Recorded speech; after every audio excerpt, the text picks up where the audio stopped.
everyone, here is page 73. If you decided to try this one on your own, this would be what your lines might look like.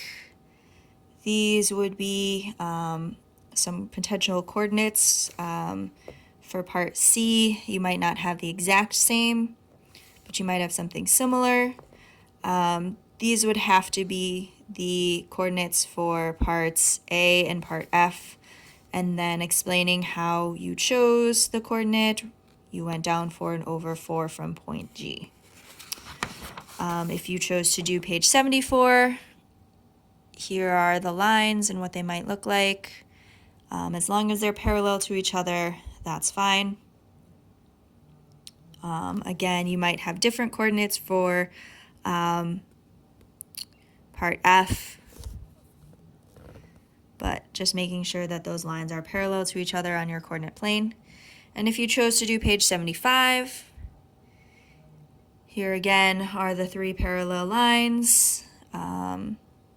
You might have a different line for point C and D, but E and F should be along those lines because they give you a definite point to start at. So you definitely need to have F match that rule. So on to lesson 15, which starts on page 76.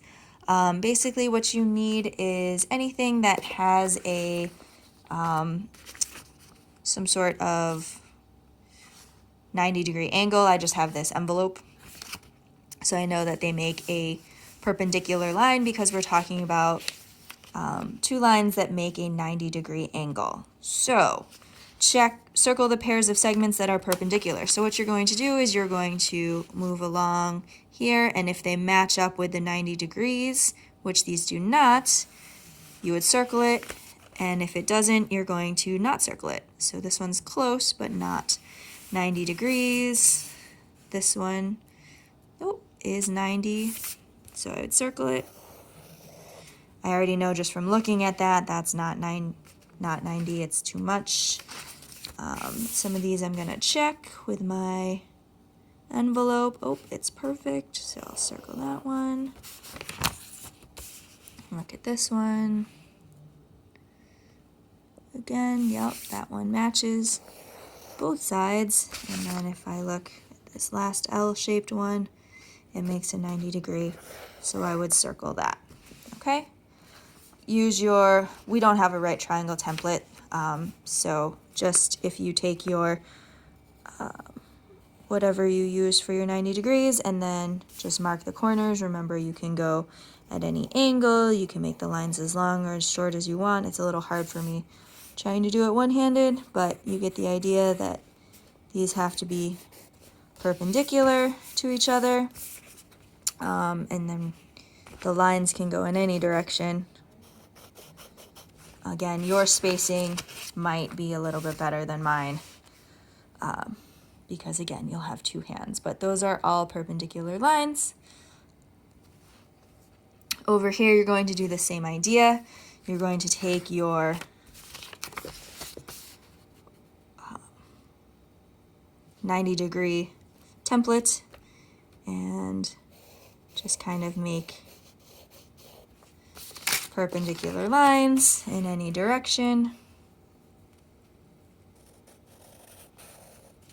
Okay, as long as you line up the one side to be along that line, that corner will be 90 degrees, and you will be able to make that. It's too hard for me, I'm sorry, but you get the idea there. Okay? So then we're going to draw 2 lines perpendicular to line E. So again, I'll just line it up kind of along here. Make sure it matches along there, and then I'll be able to make my perpendicular lines. You can make it stop at the line, you can make it cross over. Either way, it's fine. But just make sure again that that side lines up along the line.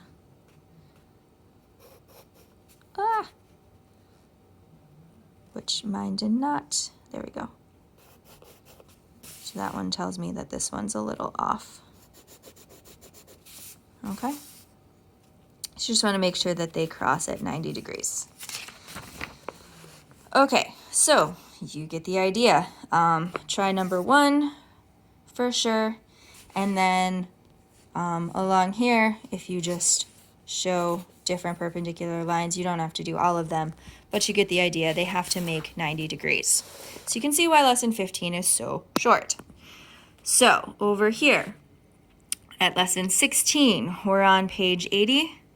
Use the coordinate plane below to complete the tasks. So we're going to draw a line AB. Okay? So I'm going to take your straight edge. Apologize. Your straight edge and connect those lines. And then you're going to make your straight line there. I really need a clamp to hold this up. Okay, so those are connected. My apologies. Draw point C, which is over 0, up 8. Then you're going to draw line C, A, by connecting point C to point A. Okay? And that will make your 90-degree angle.